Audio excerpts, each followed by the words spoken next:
આપ જોઈ રહ્યા છો સંદેશ ન્યૂઝ અને લોકસભા 2024ની ચૂંટણીના ગુજરાતી મીડિયાના સૌથી મોટા શો સિંહાસનમાં આપનું સ્વાગત છે. હું છું નુપુર અને આજે અમે પહોંચ્યા છીએ ચરોતર પ્રદેશમાં નડિયાદ ખેડા લોકસભા બેઠક ઉપર નડિયાદ શહેરની અંદર અને નડિયાદની જનતા મોટી સંખ્યામાં અમારી સાથે હાજર છે. નડિયાદના પ્રશ્નો શું છે, નડિયાદની અંદર કેવો વિકાસ થયો છે અને નડિયાદ હજી પણ શું ઝંખે છે, નડિયાદને શેનો સંતોષ છે, એ બધી જ વાત કરવી છે ને એના માટે આપ સૌ મોટી સંખ્યામાં અમારી સાથે પધાર્યા. એના માટે સૌથી પહેલા આપ સૌનો ખૂબ ખૂબ આભાર. Thank you so much.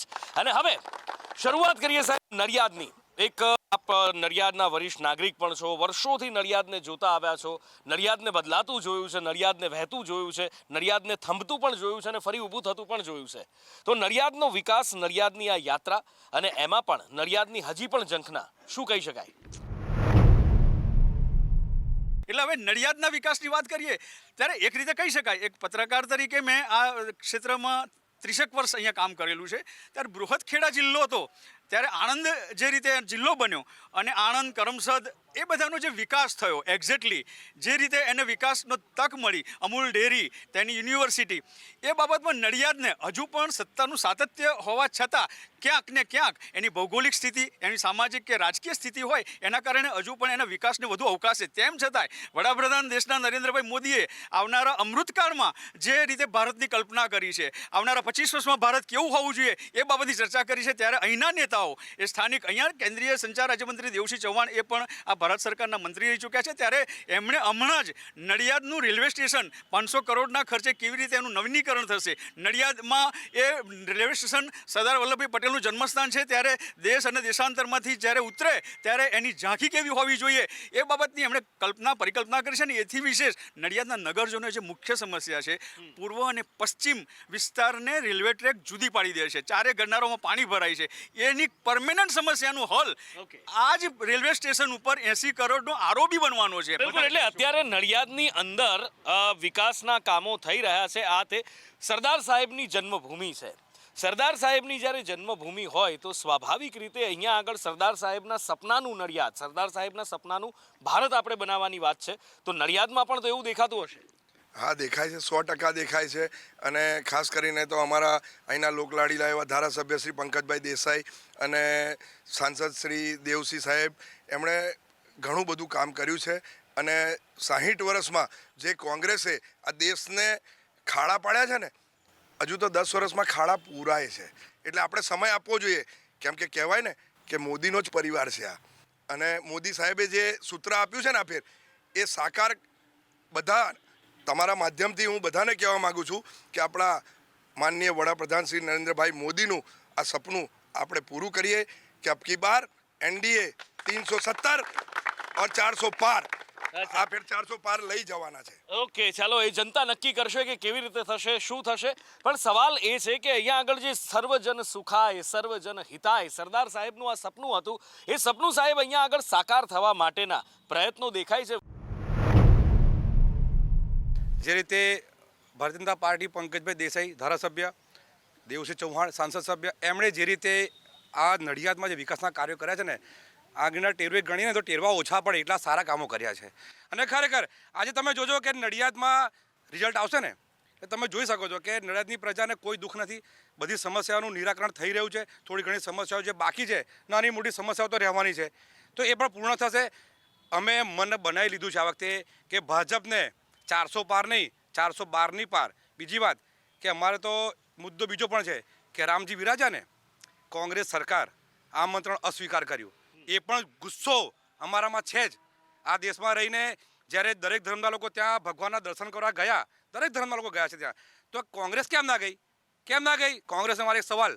એટલે અમે લોકો તો અબકી બાર મોદી સરકાર, અબકી બાર 412 આંખે પાર. અને નડિયાદ ખેડા જિલ્લામાં અમે એક વિશ્વાસ આપવા માંગીએ છીએ. નડિયાદની પ્રજા છીએ અમે હું કોઈ પક્ષમાં નથી, હું કોઈ ભારતીય જનતા પાર્ટી કે કોંગ્રેસના પક્ષમાં છું જ નહીં, એક આમ નાગરિક છું. પણ અમે લોકો આ વખતે ખેડા જિલ્લામાં ભાજપને 7 લાખથી પણ વધારે મતથી જીતાડીશું અને જીતાડીશું જ. બસ આગળ વાત કરીએ આ બાજુ. હા, આ ભાઈ કંઈક કહેવા માંગે છે. હાજી. આપણે મોટા ભાઈએ જણાવ્યું બરાબર છે કે કોંગ્રેસે છેલ્લા 50-60 વર્ષની અંદર ખાડા પાડ્યા, બરાબર. હવે ખાડા નથી પાડ્યા પણ વિકાસ કર્યો છે. IIT, એમ્સ એવી બધી સંસ્થાઓ, બરાબર. દરેક જિલ્લાની અંદર એક સરકારી હોસ્પિટલ, દરેક જિલ્લાની અંદર એક GIDC આપવાનું કામ કોંગ્રેસે જ કર્યું હતું. બીજું કે જ્યારે આપણે આરોગ્ય ખેડા જિલ્લાની વાત કરીએ તો ખેડા જિલ્લાની અંદર હમણાં જ 2 દિવસ પહેલાં ન્યૂઝ મીડિયાની અંદર પણ આવ્યું હતું કે એક માણસને જ્યારે મકાન ધરાશયી થયું અને ત્યારે એ માણસ ત્યાં સારવાર માટે ગયો, એને એવું કહી દીધું કશું નથી, ફ્રેક્ચર પણ નથી તારે, બરાબર. અને માણસે બહાર જઈને જ્યારે એક્સરે કરાયો તો અંદર ફ્રેક્ચર હતું, ત્યાં આગળ જઈ અને એને પછી એને સારવાર મળે છે. એટલે કે અને અત્યારે હું તમને હાલની તારીખમાં કહું, નડિયાદની અંદર જે બી સબ સેન્ટર છે, સંતરામ મંદિર આગળ છે, લેડી પિલર છે, એની અંદર કાયમી ડૉક્ટર નથી સાહેબ, કાયમી ડૉક્ટર ત્યાં આગળ અવેલેબલ નથી. અત્યારે નડિયાદની વાત કરીએ આપણે, નડિયાદની અંદર તમે સવારે આવો ને, અમદાવાદ વડોદરાની ટ્રેનોની અંદર અડધું નડિયાદ ખાલી થઈ જાય છે. કેમ ખાલી થઈ જાય? કારણ કે એક રોજગારી નથી. દેવુસિંહ ચૌહાણ સાહેબ 10 વર્ષથી સંસદમાં છે, કેન્દ્રીય મંત્રી છે, પણ એક મોટો રોજગાર નડિયાદ લાવી નથી શક્યા, બરાબર, કે જેથી યુવાનોને ભાગવું ના પડે. ઓકે, એટલે બે ચિત્રો અહીંયા જોવા મળી રહ્યા છે. એક બાજુ કહેવાય રહ્યું છે કે વિકાસ અને બીજી બાજુ થઈ રહ્યું છે કે ભાઈ અહીંયા આગળ પ્રશ્નો ઘણા બધા છે. હા પ્લીઝ. હું મારા મિત્રનો જવાબ આપી દઉં કે રોજગારની એમણે વાત કરી છે, ધીમે ધીમે પગથિયું ચડાય. એકદમ તો તમે 10 પગથિયા હોય તો 10મા પગથિયે પગ મૂકી દો. ધીમે ધીમે રોજગાર આપે છે એ જાણી લે. રાઇટ ટુ ઇન્ફોર્મેશનથી કે કેટલા લોકોને ભારતીય જનતા પાર્ટીએ રોજગાર આપ્યો છે. બીજી વાત કે આપણા સાંસદ શ્રી દેવસિંહ ચૌહાણ સાહેબને અમે લોકોએ રજૂઆત કરેલી હતી કે જે ટ્રેનો આણંદમાં ઊભી રહે છે, હાલ જ હમણાં 3 દિવસ પહેલાં જ એમણે ડિક્લેર કર્યું કે 5 ટ્રેનોને નડિયાદમાં સ્ટોપેજ આપ્યું છે. બીજું, આ ફેર 550 કરોડના ખર્ચે આપણું રેલવે સ્ટેશન બનવા જઈ રહ્યું છે. સાહેબે કહ્યું, રાઈટ. આજે મારા ઘરમાં શાકભાજી લાવવાના પૈસા જોઈએ તો મોદી સાહેબ નહીં હાલે. મહેનત તો મારે જ કરવાની છે સાહેબ, પણ તમારે મહેનત નથી કરવી. મારા ભાઈના પેન્ટ ઉપર જો ગાડીની ચાવી છે, મોંઘવારી છે આ કે ગાડી લઈને ફરીએ છે? આ મોંઘવારી છે, ગાડી લઈને ફરીએ છે. મોંઘવારી છે, સાયકલ લઈને કેમ નહીં ફરતા? ગાડી લઈને તો મિત્રો ફરે. ઓકે. બીજું, નડિયાદની અંદર અહીંયા આગળ વિકાસની પણ વાત થઈ, પ્રશ્નોની પણ વાત થઈ. નડિયાદ તમારી નજરે કેવું? નડિયાદ પહેલાં કરતાં તો ઘણું ડેવલપ થયું છે અને માન્ય ધારાસભ્ય શ્રી પંકજભાઈ દેસાઈ દેવસિંહ ચૌહાણ સાહેબના પ્રયત્નોથી ઘણું ડેવલપ થયું છે. દરેક વોર્ડની અંદર બાગ બગીચા થયા છે. ND દેસાઈ કોલેજ આવી છે, પહેલાં મેડિકલ 40 થી 50 હોસ્પિટલ છે નડિયાદ. 40 થી 50 હોસ્પિટલ છે. સરકારી હોસ્પિટલ? ના, સરકાર પ્રાઇવેટ બી છે ખરી ને. સરકારી સિવિલ ખરી? સરકારી સિવિલ ખરી, મહા ગુજરાત ખરી, સિવિલ હોસ્પિટલ છે, સિવિલ હોસ્પિટલ છે, ખૂબ સારી સિવિલ હોસ્પિટલ છે. અચ્છા, બધી જ સુવિધા? બધી જ સુવિધા છે. હા, ભાઈ કંઈક કહી રહ્યા હતા, એમની વાત આગળ વધારીએ. મારે બીજો મુદ્દો છે. ભારતના જાગૃત નાગરિક તરીકે મારો એક પ્રશ્ન છે કોંગ્રેસના નેતાઓને. અચ્છા. પહેલા સરદાર સરોવર ડેમનો વિરોધ, પછી સરદાર સ્ટેચ્યુનો વિરોધ, રામ મંદિરનો વિરોધ, સર્જિકલ સ્ટ્રાઇકનો વિરોધ, 370નો વિરોધ, CAA નો વિરોધ. તમે ભારત દેશના વિરોધી છો કે નરેન્દ્ર મોદીના વિરોધી છો? આ પ્રજાના મનમાં ગુસ્સો છે, આ પ્રજાના મનમાં ગુસ્સો છે, એટલે અબકી બાર 400 પાર. અચ્છા, એક મુદ્દો અહીંયા આગળ વારંવાર એ વાત સામે આવે છે, અબકી બાર 400 પાર, આ વસ્તુ. પણ અહીંયા કરુણેશ પણ મારી સાથે છે, મારા અહીંના સ્થાનિક સહયોગી છે નડિયાદની અંદર, અને ખેડા જિલ્લાની અંદર એ પ્રતિનિધિત્વ સંદેશનું કરે છે. એક પત્રકાર હંમેશા, કરુણેશ, બહુ તટસ્થ નજરથી જોતો હોય છે. એટલે નડિયાદના જો પ્રશ્નોની વાત કરીએ કે નડિયાદના વિકાસની વાત કરીએ, સંસદ સભ્યએ કરેલા એ વાયદાઓની વાત કરીએ અને એ પૂરા થયેલા વચનોની વાત કરીએ, તો પાછલા 5 વર્ષનું કે 10 વર્ષનું લેખાજોખા જો કાઢીએ તો શું દેખાય? જી, જે રીતે નુપુર જોવા મળી રહ્યું છે કે અત્યારે ભાજપની સરકાર છે, ખેડા જિલ્લામાં પણ ભાજપની સરકાર છે, રાજ્યમાં પણ ભાજપની સરકાર છે અને કેન્દ્રમાં પણ છે. ત્યારે જે રીતે વાયદા વચનો કરવામાં આવ્યા હતા, જેમાં ખેડૂતોના પ્રશ્નો હોય, રોડ રસ્તાના પ્રશ્નો હોય, ગ્રામ્ય કક્ષાના પ્રશ્નો હોય, જે દેવુસિંહ ચૌહાણ જે સાંસદ છે તેમના દ્વારા ઘણા બધા પ્રશ્નો ઉકેલવામાં આવ્યા છે. એ રોડ રસ્તાના પ્રશ્નો હોય કે ખેડૂતોના પ્રશ્નો હોય. ખેડૂતોના ખાસ અહીંયા પાણીના પ્રશ્નો છે, એ માતર વિધાનસભા ક્ષેત્ર છે ત્યાં પાણીના પ્રશ્નો છે, કપડવંજ વિધાનસભા ક્ષેત્ર છે ત્યાં પાણીના ઘણા પ્રશ્નો છે, પીવાના પાણીના હોય, સિંચાઈના પાણીના હોય, આ તમામ પ્રશ્નો છે એ મોટા અંશે તેમને કેનાલો, નહેરો મારફતે એ પ્રશ્ન ઉકેલવાના પ્રયત્નો કર્યા છે અને અત્યારે કામ પણ ચાલુ છે. બીજી તરફ એ પણ નકારી ન શકાય કે આ જિલ્લામાં અને ખાસ કરીને નડિયાદમાં રોજગારીના સૌથી મોટો પ્રશ્ન છે. કે રોજગારીની એવી મોટી ઇન્ડસ્ટ્રીઓ નથી, એવા કોઈ એકમો નથી કે જ્યાં રોજગારી અહીં આ જ જગ્યાએ મળી રહે. અહીંયાના જે પણ નાગરિકો છે, જે પણ યુવાનો છે, એ લોકોને અમદાવાદ, વડોદરા, ગાંધીનગર, સુરત આટલે દૂર સુધી રોજગારી માટે જવું પડે છે. સૌથી જટિલ પ્રશ્ન હોય તો રોજગારીનો પ્રશ્ન છે. બિલકુલ, સૌથી જટિલ પ્રશ્ન હોય તો કરુણેશ જે અહીંયા આગળ અમારા સંદેશ ન્યૂઝના પ્રતિનિધિ છે કહી રહ્યા છે કે રોજગારીનો પ્રશ્ન છે. ખરેખર આ રોજગારીનો પ્રશ્ન કેમ નડિયાદની અંદર શું લાગે છે? નડિયાદ એક ગ્રીન સિટી છે અને રેસિડેન્સ એરિયા છે. નડિયાદની આજુબાજુ તમે જાઓ છો, દબાણ રોડ પર જશો તો આગળ ફેક્ટરી મળશે, પછી મેમદાવાદ રોડ પર જશો તો આગળ ફેક્ટરી મળશે, ટુંડેલ રોડ પર જશો તો ફેક્ટરી મળશે. નડિયાદ એક રહેવાનું સ્થળ છે. એટલે અહીંયા જીઆઈડીસી ના હોવી જોઈએ આજુબાજુમાં. GIDC છે પણ આ બહારની સાઈડ છે. તમે કમળા રોડ પર જશો તમને GIDC મળશે, એ રોડ પર આગળ જશો તો બધી ફેક્ટરી જ મળશે તમને. એટલે રોજગાર તો છે પણ કરવું હોય તો મળે બધું. અચ્છા, કરવું હોય તો મિલાઈ દો સાહેબ, હાથ જોરદાર. નથી કરવું એના માટે તો શું છે, જોરદાર લાયા સાહેબ કે કરવું હોય તો વાત છે. સાહેબ જોડે વાત કરીએ. અચ્છા, રોજગારની આપણે જે વાત કરી રહ્યા છે ને, વાત કંઈક 70,000 રોજગાર આપવાનો કંઈક એવો વાયદો પણ કંઈક હતો એવું મને આમ વાત કંઈક કાને પડી છે. શું હતું એ ખ્યાલ છે કંઈ? હવે રોજગારી સાહેબ મુદ્દો નથી, સમજો. અચ્છા, મુદ્દો નથી રોજગારી, તો શું મુદ્દો છે? એક વસ્તુ સમજી લો, કોઈને રોજગારી ના હોય, બરોબર, મોંઘવારી નડતી હોય તો કોંગ્રેસ કેમ બહાર રોડ પર આવીને ધરણા નહીં કરતી? કેમ ભારત બંધનું એલાન નહીં આપતી? કોઈને એવું કશું જ નડતું નથી. બધું સામાન્ય રીતે રાબેતા મુજબ ચાલે જ છે. દરેક જણને પોતાના ભણતર પ્રમાણે, લાયકાત પ્રમાણે નોકરી મળે જ છે, બરોબર છે. 12 પાસ વાળો એમ કે મને કલેક્ટર બનાવો તો કેમ ના બનાવાય, મને મામલતદાર બનાવો કેમ ના બનાવાય? એટલે આ કોઈ મુદ્દો નથી. સાહેબ જોડે વાત કરીએ કે કહેવા માંગે છે. હાજી, નડિયાદની અંદર આટલું સરદાર જન્મભૂમિ છે પણ વંદે માતરમની એકેય ટ્રેન નથી ઊભી રહેતી. વંદે ભારત. હા, વંદે ભારત. હા, હું કહેવા એ માંગુ છું કે નડિયાદ સરદાર હા એક બી નથી ઊભી રહેતી. અચ્છા, ઊભી રહે છે કે નથી ઊભી રહેતી? એક મિનિટ તમે અહીંયા આવો મારી જોડે, આપણે કારણ કે સવાલ તમે હા ઊભી રહે છે કે નથી ઊભી રહેતી? માંગણી કરી છે. માંગણી કરી છે. ઓકે, એટલે ભાઈની વાત સાચી છે, માંગણી કરી છે ઊભી રહેવાની. આ માંગણી કરી છે, ભવિષ્યમાં કદાચ રહી શકે. બીજો કોઈ પ્રશ્ન? પ્રશ્ન કે નડિયાદમાં કોઈ ઉદ્યોગો નથી કે 50-50 કિલોમીટર જાય છે રોજગાર માટે, 80-80 કિલોમીટર જાય છે. જો એમાં બે જવાબ મળ્યા, તમે સાંભળ્યું? આ સાહેબ આ બાજુ છે ને, એમણે કીધું કરવું હોય તો બધે છે, અને પેલા સાહેબે એવું કીધું કે રોજગારી તો કોઈ પ્રશ્ન જ નથી. આજે કોઈ ઉદ્યોગ નથી. આ કેન્દ્રમાં સાહેબ બેઠા છે, દેવસિંહ સાહેબ બેઠા છે. આજે નડિયાદની અંદર કશું છે નથી રોજગારી. આજે ગામડાથી લોકો બિચારા દૂર દૂર જાય છે, નડિયાદ શહેરના દૂર દૂર જાય છે રોજગારી માટે, સુરત લગીને જાય છે. અચ્છા, હા હાજી હાજી પ્લીઝ. અરે રોજગારની વાત કરી, એવું કહે છે કે જેને કરવું છે, બરાબર, 12 પાસ આવીને કહે છે. સાહેબ આજે તમે એક વસ્તુ સમજો કે 12 પાસ, બરાબર છે, 12 પાસ આવીને કે કોઈ પર્ટિક્યુલર વ્યક્તિનું એજ્યુકેશન ઇન્સ્ટિટ્યૂટની અંદર કેટલી ખરાબી છે નડિયાદની અંદર, શું થઈ રહ્યું છે જાણીએ છીએ આપણે. 12 પાસ તો કરાવો. ઓકે, ચાલો તમે સામે કહેવા માંગો છો, બંને જણા અહીંયા આવતા રહો મારી સાથે, અહીંયા આપણે વચ્ચે ચર્ચા કરીએ. કે જો રોજગારની વાત થઈ રહી છે, નડિયાદમાં રોજગાર નથી, રસ્તાના પ્રશ્નો છે. રોજગારનો મુદ્દો છે તો હાલ જ છે ને 60,000થી વધારે PSIની ભરતી બહાર પડી છે. તમારા જોડે પ્રોપર ક્વોલિફિકેશન હોય અને તમે મને લાઈને બતાવો કે મારા જોડે ક્વોલિફિકેશન છે, મારા આના બેઝિસ પર નોકરી જોઈએ છે, તમને ના મળે તો એ તમારો પ્રશ્ન ગણાય. હવે તમારે ડેલી વેજ વર્કર તરીકે કામ કરવું છે તો બી આપણે GIDCમાં અવેલેબલ છે ઘણી નોકરીઓ. અહીંયા આગળ ખેડા જઈએ તો ઘણી નોકરીઓ છે, ઘણી બધી નોકરીઓ છે, ઘણી કંપનીઓ છે. તમે અત્યારે જોઈ લો સિવિલ વર્કર્સમાં બધી જગ્યાએ જોઈ લો. કેમ બીજા સ્ટેટના લોકો છે? કેમ? કારણ કે આપણે બધા આવા સવાલોમાં જ રહી જઈએ છીએ. જ્યારે બોલો. હવે એવું કહે છે કે સિવિલ બીજા સ્ટેટના લોકો છે, બરાબર, તો આપણે આવા સવાલોમાં રહી જઈએ છીએ એવું કહેવા માંગે છે. સર, જે પર્ટિક્યુલર ક્વોલિફિકેશનની આપણે વાત કરીએ છીએ એનો અર્થ એવો થયો કે ગુજરાતીઓ પાસે ક્વોલિફિકેશન નથી. જે પર્ટિક્યુલર ચલો માણસની વાત કરી લઈએ તો અત્યારે સર તમે કોઈ પણ વ્યક્તિને પૂછો તો અત્યારે સૌથી તમે જે યુવાનો છે 10માંથી 7 યુવાનો એવું કહેશે કે અમારે IELTS આપીને બહાર જવું છે. જો રોજગાર છે તો કેમ જવું છે? બરાબર જવાબ આપવા માંગીશ.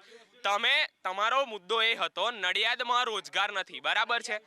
તમારે નડિયાદમાં રોજગાર નથી, નડિયાદની પબ્લિક અમદાવાદ, વડોદરા, સુરત કેમ જાય છે?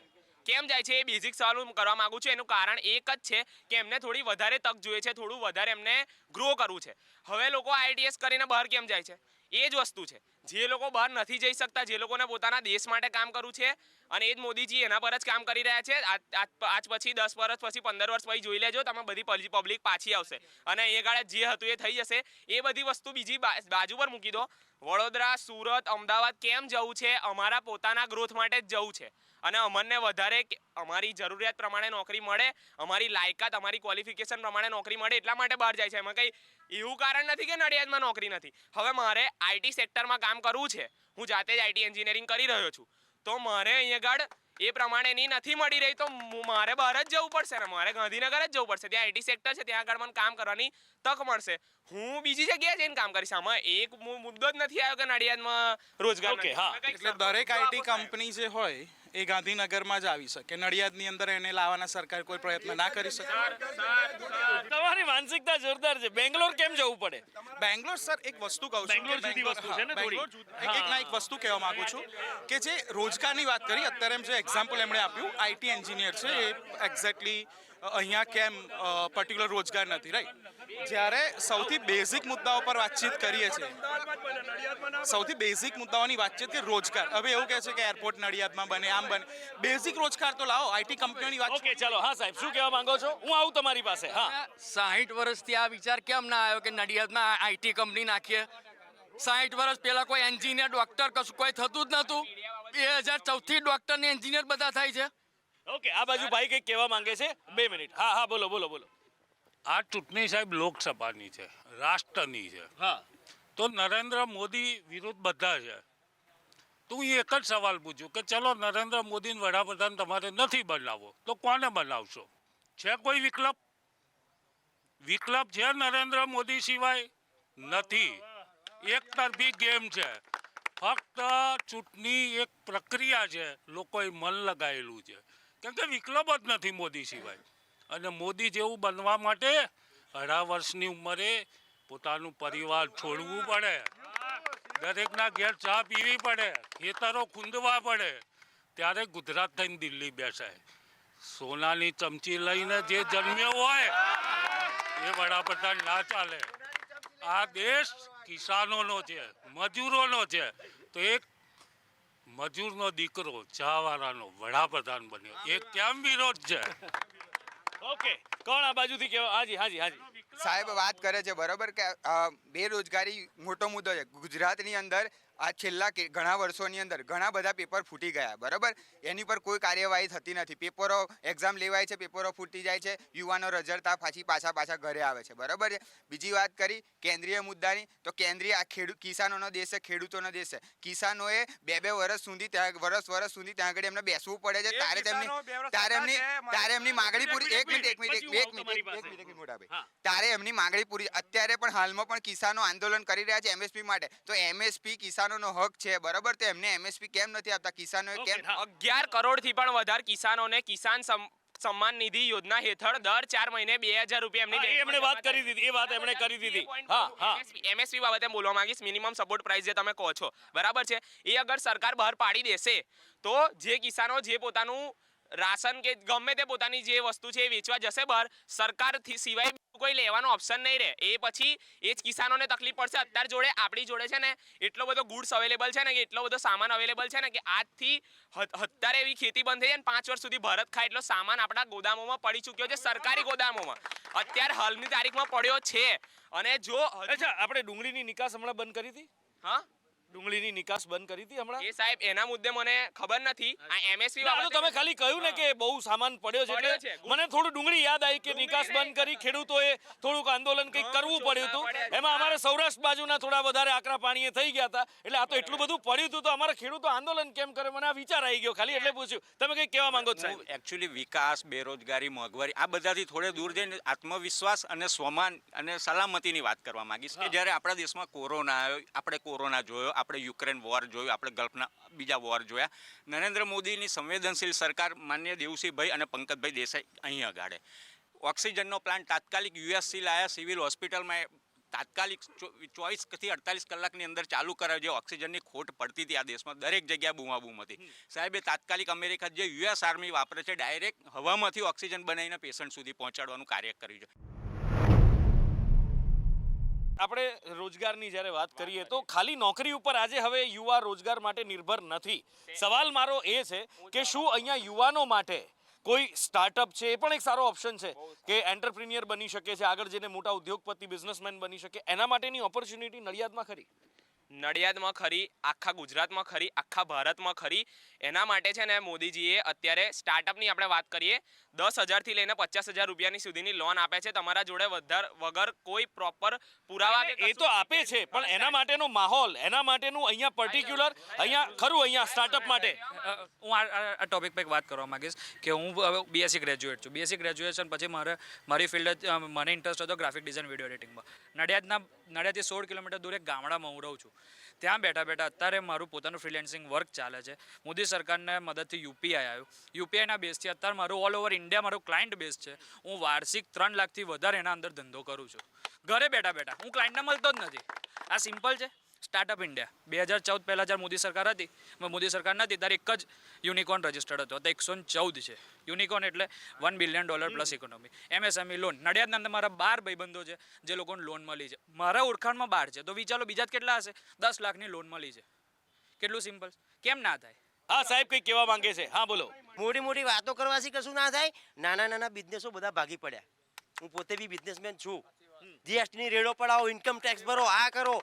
કોઈ યુવાન જોડે અત્યારે પૈસા નથી રહ્યા ખિસ્સામાં. જો જીએસટી ના ભરીએ, ચોરી કરીએ અને નરેન્દ્ર મોદી સરકાર એમાં રેડ પડાવે એટલે એમનો આક્રોશ એ છે સરકારને પૈસા નથી આપવા. બધું એવું નહીં મિત્રો. એક મિનિટ. એમને ઇન્કમ ટેક્સ નહીં ભરો, કોઈ ખેડૂત સુખી નથી. બધું ખાઈ જવું છે. કોઈ ખેડૂત સુખી નથી. ભ્રષ્ટાચાર વધી ગયો. અચ્છા શું કહો? ભ્રષ્ટાચાર તો અટકીને જ રહેશે. તમારે હિસાબ તો આપવો જ પડશે. ઓકે ઘણા બધા પ્રશ્નો છે, ઘણા બધા મુદ્દાઓ છે, ઘણી બધી ચર્ચાઓ છે, પણ આ ચર્ચાઓ છે અને આ ચર્ચાઓ હંમેશા આ રીતે ચાલતી રહેવાની છે. કેટલાક સમાધાન છે, કેટલીક સમસ્યાઓ છે, પણ એ સમસ્યાનું નિરાકરણ આવવાની આશાઓ છે ને એની સાથે આક્ષેપો પણ છે. અને આજ તો ચૂંટણીની મજા છે, માહોલ સેટ થઈ ચૂક્યો છે અને ચૂંટણીનો માહોલ કેવો છે એ અહીંયાની ગરમાગરમી પરથી જ તમને ખ્યાલ આવી શકે. પણ ખેર ઘણી બધી વાતો કરવી છે, મન હજી ભરાતું નથી, પણ શું કરીએ, સમયની મર્યાદામાં બંધાયેલા છીએ. સમય આપણા બધાથી ઉપર છે અને એને માન આપવું જરૂરી છે. માટે અત્યારે સમય થયો છે આપનાથી વિદાય લેવાનો. આપ સૌ નડિયાદવાસીઓ મોટી સંખ્યામાં મારી સાથે સંદેશ ન્યૂઝના સિંહાસન કાર્યક્રમમાં જોડાયા. ખૂબ આભાર. Thank you so much. નમસ્કાર.